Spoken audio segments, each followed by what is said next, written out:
In the early hours of Sunday, September 2nd, 1666, a fire broke out in the bakery of Thomas Fariner on Pudding Lane in the City of London. Fariner was a royal baker who supplied ship's biscuits to the Navy during the Second Anglo-Dutch War. Around 1 a.m., sparks from his oven likely ignited nearby stacked firewood. Fariner later testified that the oven had been properly extinguished. Whether through negligence or accident, flames spread rapidly through the wooden structure. Fariner, his daughter Hannah, and a servant escaped by climbing out of an upstairs window and crossing rooftops. His maid Rose perished in the blaze, the first officially recorded death of the fire.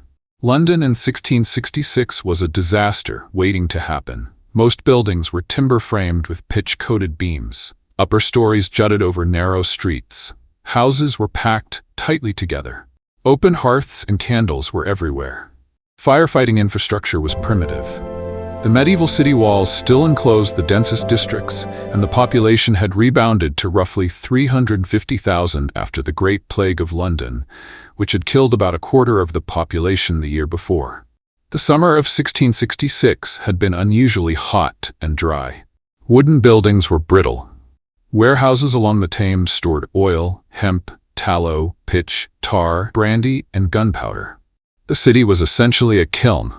When the fire was discovered, parish constables and residents attempted to extinguish it using leather buckets and fire hooks. The main method of stopping urban fires at the time was demolition, pulling down houses to create fire breaks. The Lord Mayor, Sir Thomas Bloodworth, was awakened and brought to the scene. According to later reports, he hesitated to order large-scale demolition. His reluctance may have stemmed from concerns over compensation. Property law required authorization for destruction. By dawn, strong easterly winds fanned the flames westward. The diarist Samuel Pepys climbed the Tower of London that morning and saw houses burning in every direction. He rushed to Whitehall to inform Charles II of England, who immediately ordered demolitions and promised compensation for destroyed homes. But by then, it was too late to contain the fire easily. On Monday, September 3rd, the fire intensified into what modern historians describe as a firestorm. The wind created a vacuum effect, drawing in oxygen and accelerating combustion. Entire streets ignited at once. Fire leapt across the River Thames via burning debris. Warehouses along Thames Street exploded, scattering flaming material. Even stone buildings failed under the heat. Iron melted.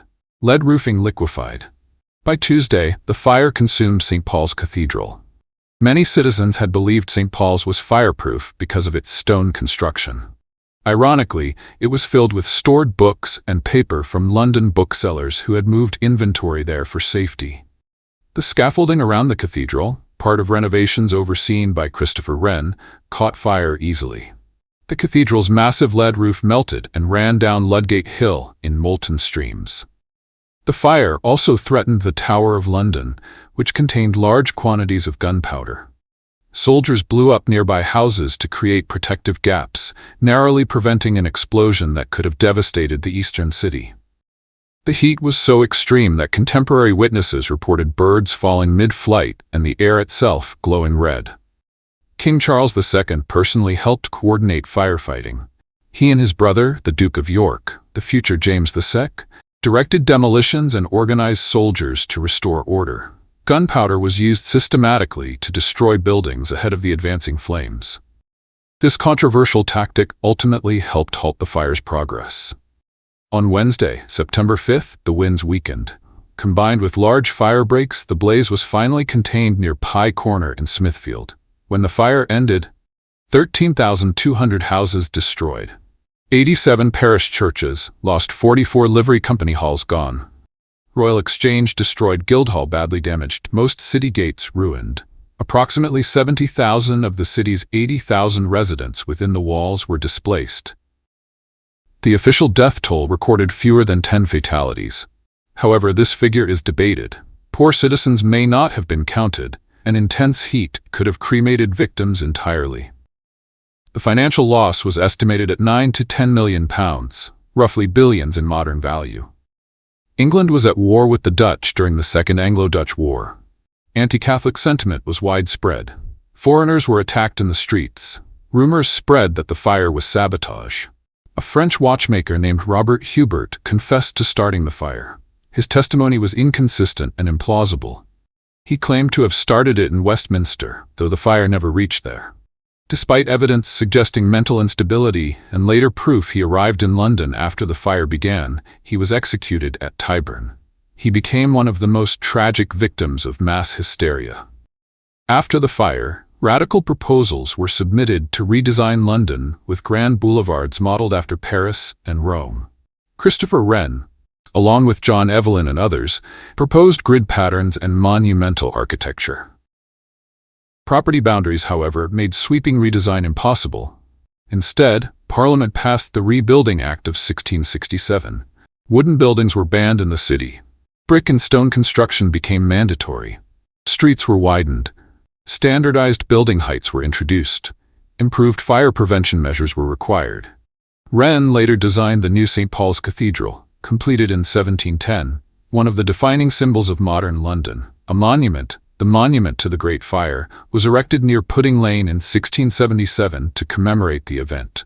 The fire unintentionally modernized London. It cleared plague-infested slums, stimulated construction innovation, strengthened centralized authority, increased royal involvement in urban governance, improved building codes across England. It also reshaped public memory.